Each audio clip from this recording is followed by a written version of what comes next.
From Las Vegas, it's Let's Talk News Now with Rick and Ella. Good morning, Las Vegas. It's a great way to start your day. Grab a cup of coffee and join us right here around our coffee clutch as we're talking about what you're talking about on Let's Talk News Now.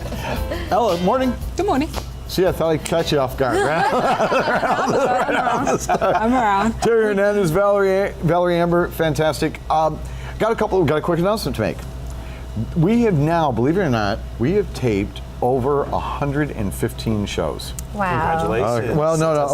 And thank you for Paul and Dave and so on, for all those who have been making this show all happen for us. But I got a confession to make. Come on. Got to take a little break. Okay. Yes. Not a break on the show at all. We're going to be back with all new episodes starting in the second week of September. It'll be a whole lot of fun. But for the next 10 or 12 days, with 115 shows, we've got some really memorable moments, especially with you, Valerie. Thank you. There's always memorable moments. And we're going to get a chance to replay some of those for the next 2.5 weeks, which will be a whole lot of catch up a little bit. And for those viewers that have just joined us. There you are. And there are some really, really great things that are going on. We have a great lineup for today as well. America's Got Talent is going to be back on again. We have comedian Jacob Williams is going to be on the show with us. Also, from my generation, since this is kind of the last show that we're doing for, from now till September, I brought on Peter, Paul, and Mary. Okay, not really. But we do have great tribute entertainers for the fantastic group, Peter, Paul, and Mary. And of course, joining us will be Danny Vegas and Jonathan Gorst, who's going to be sharing some of the information about what's going on for business here in Las Vegas, as well as the entertainment. So it's going to be a lot of fun. It's a packed show. It is a packed show.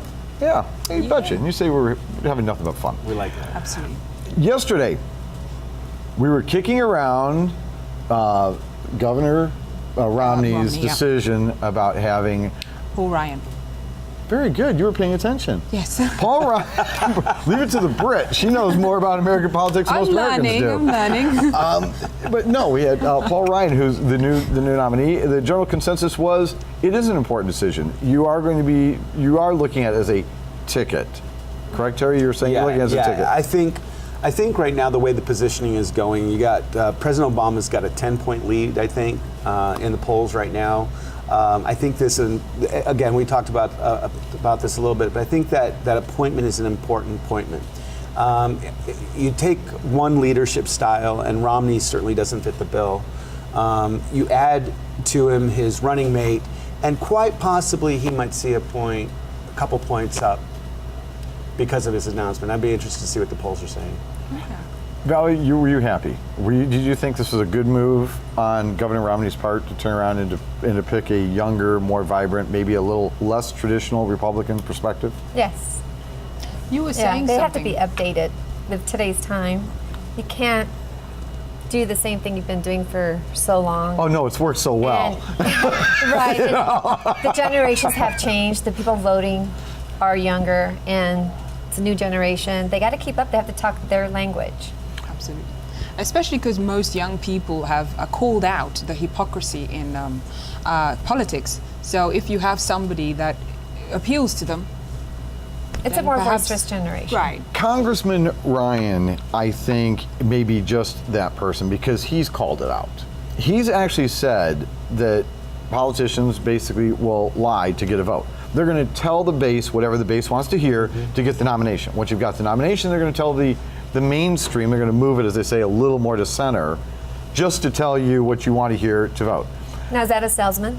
Well, if it is, it's a bad salesman. You'd like to think you're going to come through with what it is you say you're going to do. And I know that even in the Obama administration, even in the Obama administration, we're watching, the man ran on the premise, and I'm not dissing President Obama, I'm just stating as a fact. No. He ran on the premise that he was going to come in with change. And with his very first decisions about his cabinet were all traditional politicians that have been around forever and ever. And that was it. So where's the change? And I don't think we've seen it. I think change is a rhetoric anymore. And when you make a promise that you don't keep, and you're overselling what you're going to do, I mean, really, that's where politics has lost touch. I won't disagree. Nonetheless, we're going to take a short break. When we come back, we're going to have none other than Jacob Williams with us from America's Got Talent right here on Let's Talk News Now.